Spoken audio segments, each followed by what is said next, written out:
welcome to Gaining Vision. I'm Melanie. Thanks so much for clicking. To my returning family, the Visionaries, thank you for continuous love and support. If you're new to the channel, welcome. Please feel at home. If you enjoy my content, I encourage you to hit that subscribe button and please don't forget to like and share. If you take a look across the globe, things are evolving and changing at a very fast rate. But the one thing that's for sure is the population is aging.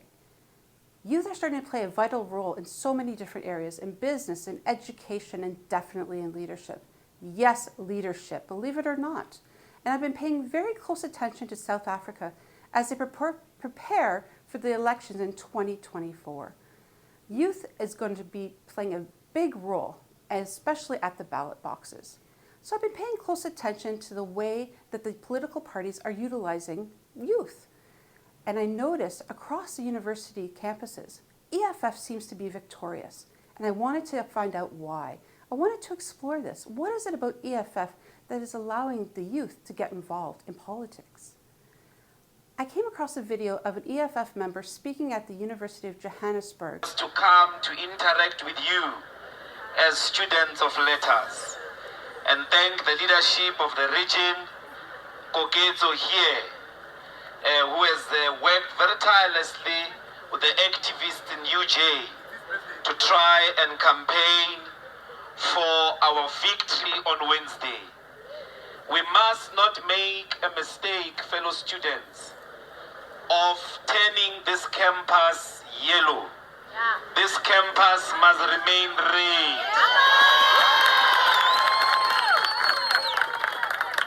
This SRC that is outgoing has fought tirelessly to make sure that there is backup electricity across the university. It has made sure when there were serious water problems that the management intervenes in the best interest of the students. But you must remember that all of you as young people, you are part of a single generation. Do not dislodge yourselves from your generational collective. There is a big wave across South Africa where the universities are turning red. Even the universities that were thought not to be aligned with the mission of economic freedom in our lifetime are now following your example. So it means you have set an example long before it was fashionable.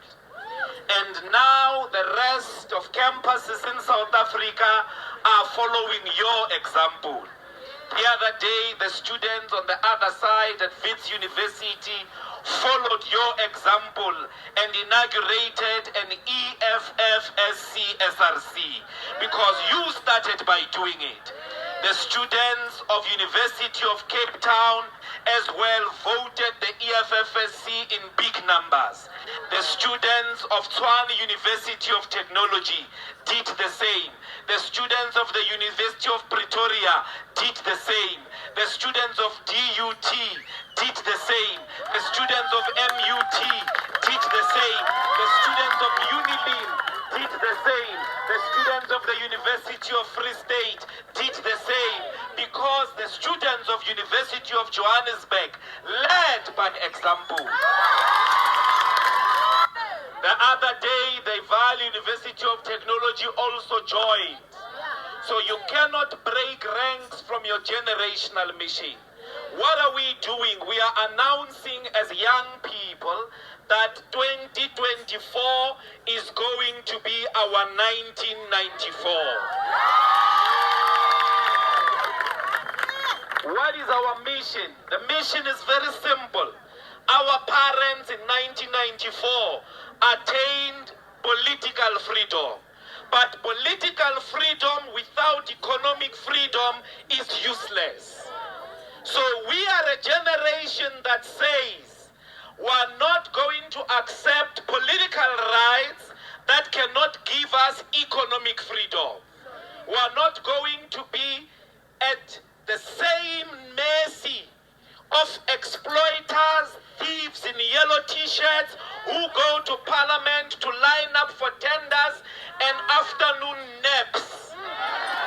We're a generation that is going to demand economic freedom, and we want economic freedom in our lifetime. Our children must be better. Our children must live in a South Africa where banks will not discriminate against them because they come from townships. So let us define what is economic freedom. What do we mean by economic freedom? Economic freedom begins with the land. The land begins with residential settlement. In the townships where we come from, as you are all aware, we live in spaceless conditions on top of each other, sharing small yards in the houses and in the backyards. One family instituting between 15 to 20 people in a small 150 square meter yard. If it's big, it will be 300 square meter yard. But when you go to the suburbs, you find big yards of families of 4, 2 parents and 2 children of white people. That's why the children of black people in the townships play on the streets, because there's not enough space in the yards. When you go to the suburbs, on the streets playing soccer, because they've got enough big yards for swimming pools, jumping castles, and the rest of the resources. They are able to live in comfortable spaces. That's why I sit stressed. We're a stressed people because we live in congested areas without the mental space to breathe. Mislead you, African child, that the land is not important. You, as educated young people, as young intellectuals, you've got to be smarter, not to be misled about the significance of the land. The land is everything. Even if you believe in the 4th Industrial Revolution, the resources for the 4th Industrial Revolution come from the earth. The robots that are going to substitute some of the industries, they are not from space. They come from the minerals beneath the soil. The internet capacity to have cloud storage is based on the types of machinery that must come and be based on the land. So the land is everything. Even if you say, me, I just want a salon to do hairdressing and manicure and pedicure. Ukase ari salon on the sky. You need the land. And here is the significance of the land. Nobody owns a factory of land. That's why the EFF says the land must be expropriated without being paid for, but for equal redistribution. So if they are committed to this continent, if they love staying in this continent, they cannot hate the people of this continent. If they love this continent, if they want to be in this place, they must be committed to the people of this place. So the land does not come from some factory. Hauna malume, kapo abuti, kapo mme, wa mutu mo, wa garing, kubo, ba owna effect yokwenza umhlaba. Umhlaba ukaNkulunkulu, sonke sutholela, sonke sizowushiya la. Let us learn to share the land. Apologize. The fees must fall generation made the greatest, most intelligent argument that education must be free. Because education has nothing to do with how much you've got in your pocket. Ukakena kara exam room. Unali 100,000 in your bank account, in your pocket, in your card, even if you put it in your school bag. Ha exam e better, it flow better.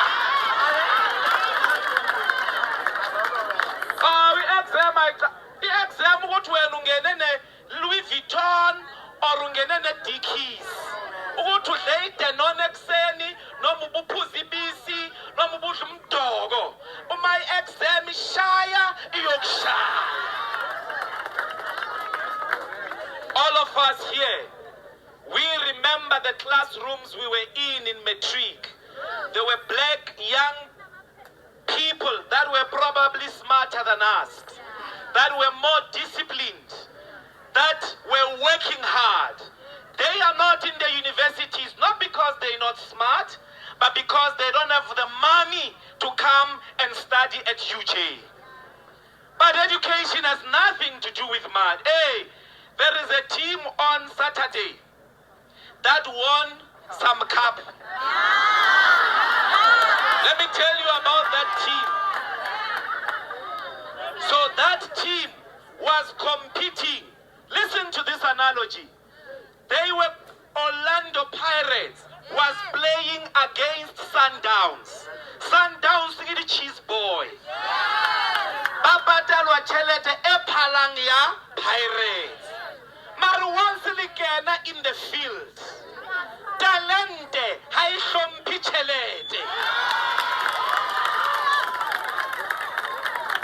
The World Cup last year, it's a team from South America with the same problems that define South Africa. High levels of youth unemployment, underdevelopment. They are a developing country, properly underdeveloped in the south of America, Argentina. But Argentina went to the finals with one of the richest nations in Europe, France. Marabagena inside. Talente, haishompi chelete. But here is what baffles me. All those young people, including the Sundowns and the French team, even when they lose, they get paid. The Springbok is touring the world now in a Rugby World Cup. There's no one who's going to leave America and come save you from your degradation. Why? Because when they look at the profile of the country, they're like, a lot of people keep money in the bank who are rich. Why will I live there and do what the rich people of South Africa are not doing? And you know why they keep a lot of money in the bank? They don't believe in the possibilities of this country. So, if they build factories, particularly in import substitution relevant products, everything we are wearing here now comes from outside South Africa. All our cell phones, all our laptops, t-shirts, but everything comes from South Africa. The faduku. Umbuchare arna capacity out here the faduku. If you think I'm joking, give me a manga sebeta modified to produce one thing. The underband, the underband, it's China. So they can't build factories.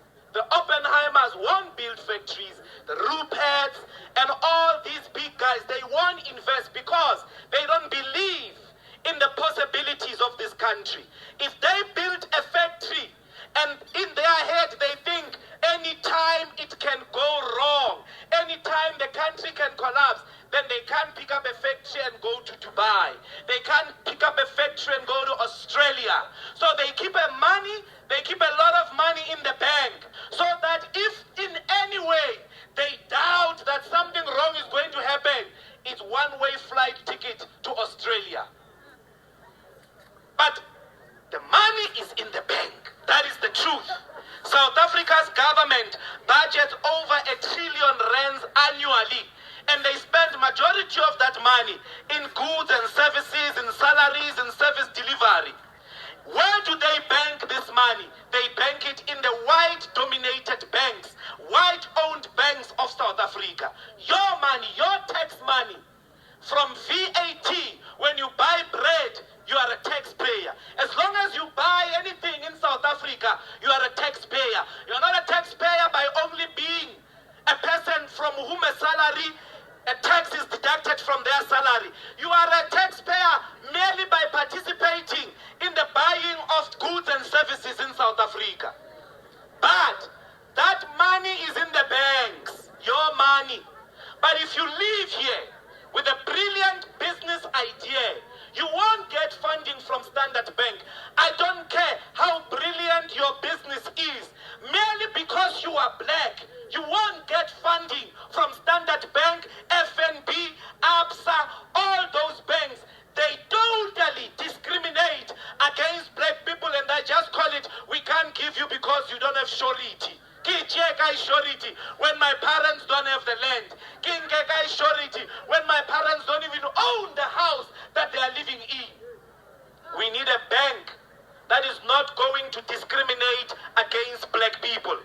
That's why we need a state bank.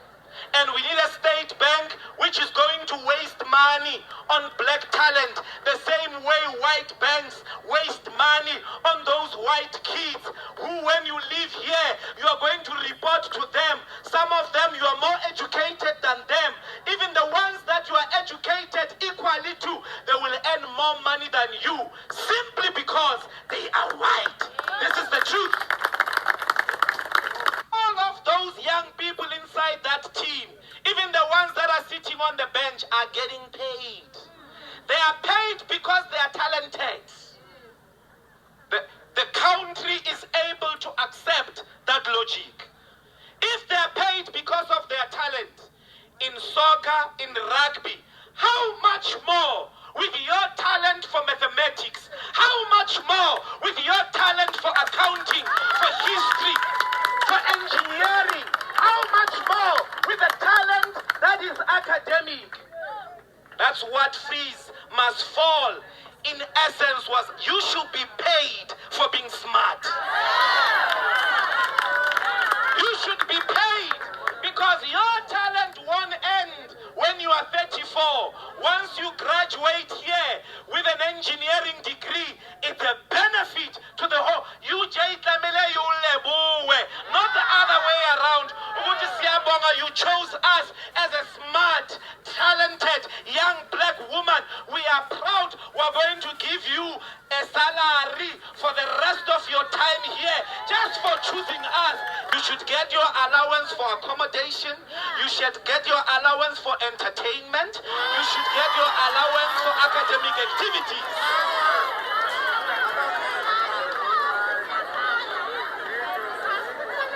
If we can accept that those in sports can get paid for talent, we must accept that we must pay those who are academically talented. A lot of people go around asking us about the economics of that. And we have always consistently explained we're sitting on some of the richest minerals in the world. Over 70, maybe even 80% of the world's platinum runs between South Africa and Zimbabwe. Runs between South Africa and Zimbabwe. We have the greatest gold mines in the world.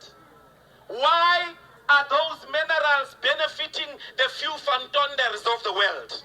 Why are they not the wealth that we must build powerful academic institutions in which the only thing you must demonstrate is academic potential? The only thing you must demonstrate is academic talent. I used to teach the adverts for a very brief period. So when you teach, again you mark people. Hey, I used to think, hey, white people are smart, naturally. Because education is not the respecter of the color of the skin. Education is not the respecter of your gender. Every matric results that are announced nationally in the public education system, do you know who are the best performers? A girl child. Because education does not care. Must fight for better living conditions for students. I'm here to request you to give them another chance. They must continue the fight. But if we all in South Africa vote for the EFFSC, we're going to take over the national SRC called SAUS. Then we can go and heal that rough skin of a blade in Zimanda with proper escamela. At the moment, that SAUS is in the hands of those selfish careerist kids of the ANC who are in SRC for careerism.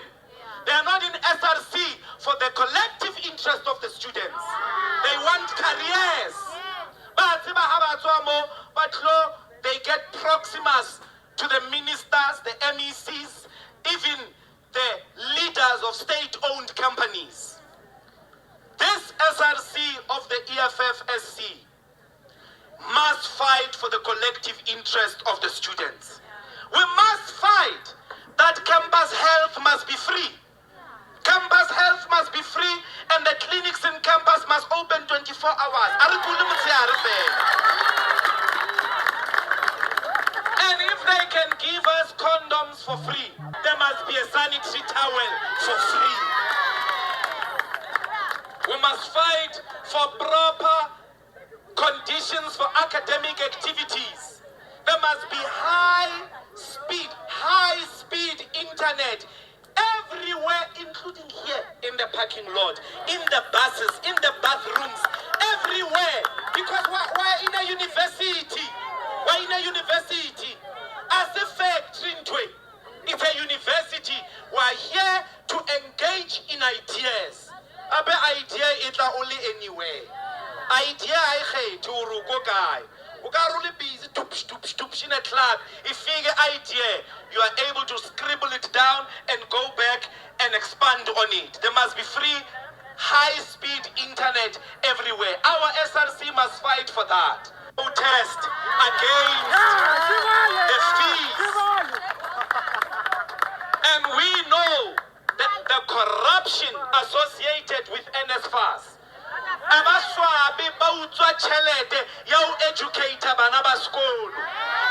Allowances are always late because of the corruption of NSFAS. 30 years. It's about 30 years. Where is it 30 years? Guys, 30 years is too long. Mutwa 30 years, udula hahai. Ibile wa shashamisa. Let that born any time from now. 30 years, majority of you here were not born in 94. You were born after 94. You should be at least be born in 99 or the year 2000. Some of you even 2001 and 2002. This, even 2004,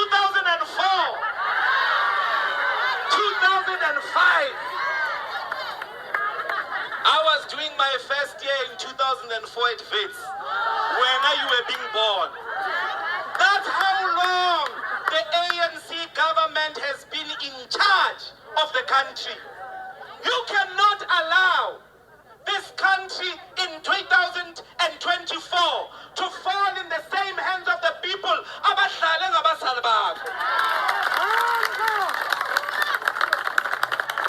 We must say it is enough. Since in my 20s, all we found in that parliament, half the time,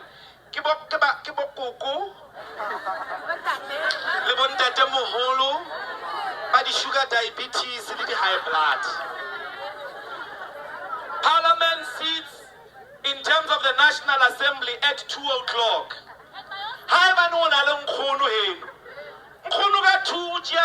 My man.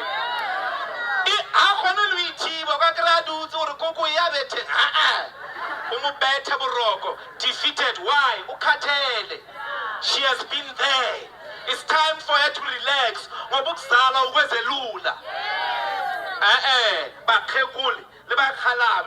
ANC, they go to parliament and then they sleep. How discuss what tender? They are not there in parliament preparing you a future. Most of them have no idea how to solve the problems of South Africa. None of them. Guys, ask yourself a simple question. We know why Mark Zuckerberg is rich. Mark Zuckerberg invented Facebook. And then ultimately he owns WhatsApp and Instagram. Again, we know why the owners of Apple are rich, because we see their products on the shelves. We see their products on the shelves. Why is Ramaphosa rich? Who tells us Ramaphosa? We've been sold lies for a very long time. If badlale ngabazali bethu asingavumi ukuthi badlale ngathi. Ramaphosa is rich because he produces what? We need to end the mediocrity of BEE. Because BEE, they want shares in already established companies. So Ramaphosa is rich because he's got shares in McDonald's. But Ramaphosa did not invent a burger. Even McDonald's, it's American. I'm saying to you, you must not forget. You must not lead your life thinking that you are not part of the future of this country. They leave this campus, they know that freedom is in my hands. I am the freedom that I have been looking for. I am the CEO that must provide jobs. I am the CEO that must solve the energy problems of this country. Black child, open your brain. Make sure that you are not enticed. Batswadi ba rona ba enticed by the food parcel. You can't be a generation that sells a vote. You can't be a generation that says t-shirt in exchange for vote. Don't let anybody intellectually undermine you like that. It is the greatest intellectual insult. A vote must be based on a proposition about the future. What is your program of action? That's what the vote means. And we must carry this intellectual project even when we are at home, even when we are with our people at home, in our communities, in our villages. So, we are requesting, get in your WhatsApp groups, get in your Twitter, on your Facebook, before you even leave here. Help us to spread this gospel. On Wednesday, we are voting the EFFSC. It must be so fashionable. We must make sure that it becomes so fashionable to vote the EFF that even when your boyfriend at low checker after the class, or a baby, before you get a kiss, who are you voting for? That's how fashionable it must be. Because it's cards on my yellow t-shirt. If we do not beat up the yellow t-shirts in campus, they are going to come back in 2024 and it will be business as usual. You must make it fashionable to vote for the EFFSC, all the corners of the University of Johannesburg. We are requesting, give the EFFSC another chance in the Student Representative Council. In APK, in Doornfontein, in Soweto, let us declare these campuses to be campuses for the Red Economic Emancipation Movement. Let us declare them campuses of the EFF. So we're depending on you to spread the message. Spread it everywhere. And remember, every vote counts. Every vote counts. So let me see the hands of all those who are voting the EFFSC on Wednesday. And his speech was very much about the youth, about the students themselves. The EFF has always had their ear to the ground, their eye on the prize, their finger on the pulse, about what students and youth are looking for. And they've really talked to them, not at them, but to them. So this speech that was given by the EFF member definitely addressed all of the important parts that students wanted to hear. Yes, they were rallying the troops to definitely keep the campus red, as they referred to it. He highlighted that University of Johannesburg had set the stage that many other universities had followed suit and elected EFF into the student council elections. And they wanted to encourage them to keep the campus red. He talked to the students about topics that were so important to them. Affordable accommodations, affordable education, and definitely funds to be entertained. Talked about the importance of being educated and definitely sharing their ideas. The importance of having access to high-speed internet everywhere on campus, the buses, open spaces, libraries, accommodations, and even in the showers. Yes. He also talked about things that were also very important to the students, such as if there's going to be free condoms, there needs to be free sanitary towels. That makes sense. But he also highlighted some of the downsides, that there are many smart individuals, youth, out there that are not able to attend post-secondary school. because they can't afford the education. And this isn't right. They talked about gender equality and how most of the most educated students are women and that they need to be recognized for this. He carried on to compare the importance of how leaders in South Africa don't see the value of educated youth. They don't see, because they're not compensated in jobs, they're not recognized for their talents. But yet a soccer club is definitely recognized and paid for their talents. Even if they sit on the bench, they are recognized, they are paid. And he feels that educated youth need to be the same. This was definitely rallying the troops, but of course he had to get the EFF message in there as well, addressing land, where they're talking about that most black people are living in the townships, crammed into small spaces. They had many people living in their yards, and that's why black children are playing on the streets, because there's no space for them to play free.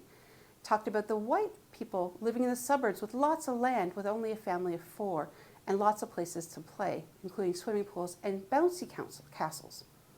He talked about how this has an impact on black people, that they're feeling stressed and anxiety because they're being crammed into small spaces, and that this needs to stop.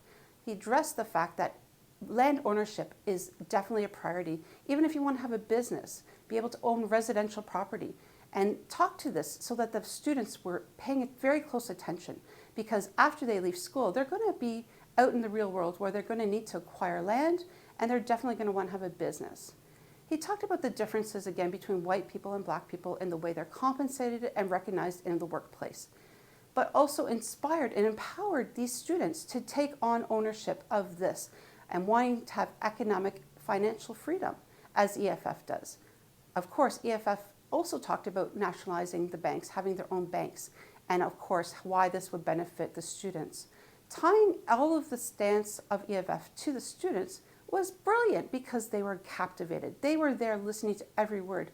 But also, EFF sees the benefit of having youth as part of the solution, having them work together to collaborate on campaigning at the universities to get the messages to the youth, to connect with them and understand the importance of having youth in all aspects of the EFF at different levels on different committees. And by understanding what the youth needs, EFF has vision. They see ahead that the youth play a vital role in what's to come in the future of South Africa. Love to hear all your thoughts and ideas. Please drop them in the comments below and let's have a conversation. But of course, don't forget to hit that notification button and like and share. Until next time, we'll see you later. Bye.